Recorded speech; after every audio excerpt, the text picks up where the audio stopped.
1981.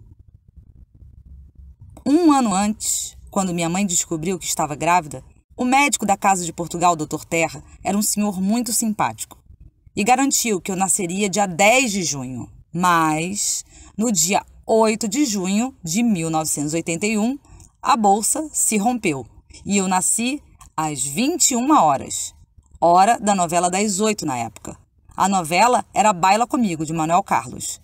A música tema de Baila Comigo, inclusive, foi a mais tocada nas rádios naquele ano. A música era da Rita Lee, que foi a primeira artista que tenho lembrança de gostar. Afinal, minha mãe tinha 2 discos, aos quais, ainda com 3 anos, lembro de criar coreografias com meu primo ao som de Flagra. Eu morava na Ilha do Governador, que era um bairro tranquilo do Rio de Janeiro. Lá, eu comecei a estudar aos 2 anos e meio, e tinha uma babá que cuidava de mim enquanto minha mãe trabalhava. Minha casa era a segunda e ficava atrás do quintal do vizinho da frente. Meu pai era vascaíno e minha mãe ainda era tricolor. E eu não era nada, ficava só no colo mesmo, sendo chamada de bonequinha e não muito atraída por alimentos nutritivos. Gostava mesmo era de Danoninho.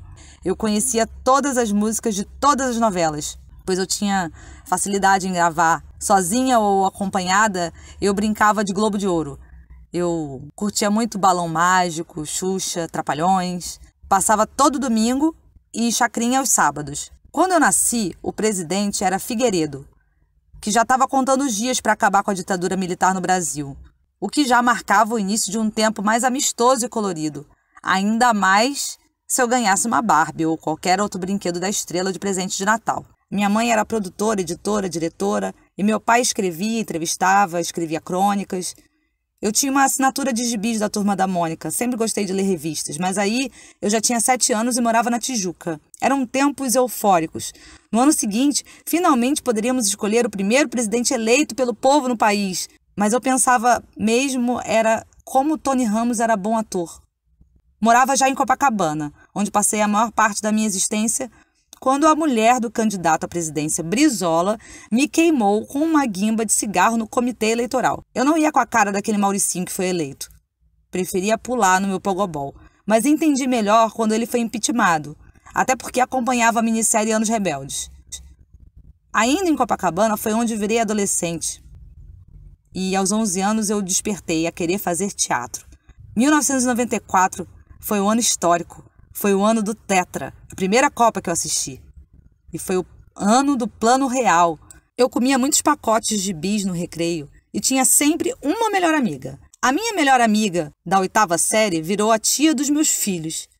Como filha única, sempre senti falta da casa cheia e eu, que adolescente, achava que não teria filhos. Mas antes ainda tem a parte que minha mãe fechou a empresa e foi morar em Portugal. E eu fui morar com a minha avó, que também é uma pessoa que eu guardo muito forte. Hoje eu escrevo uma peça como uma homenagem a essas mulheres como ela, como a minha mãe, que lutaram bravamente para sobreviver a esse mundo que era tão colorido nos anos 80 e prometia tantas maravilhas, mas que hoje me abala e me entristece. Mas como sou teimosa como a minha avó e guerreira como a minha mãe, eu continuarei resistindo.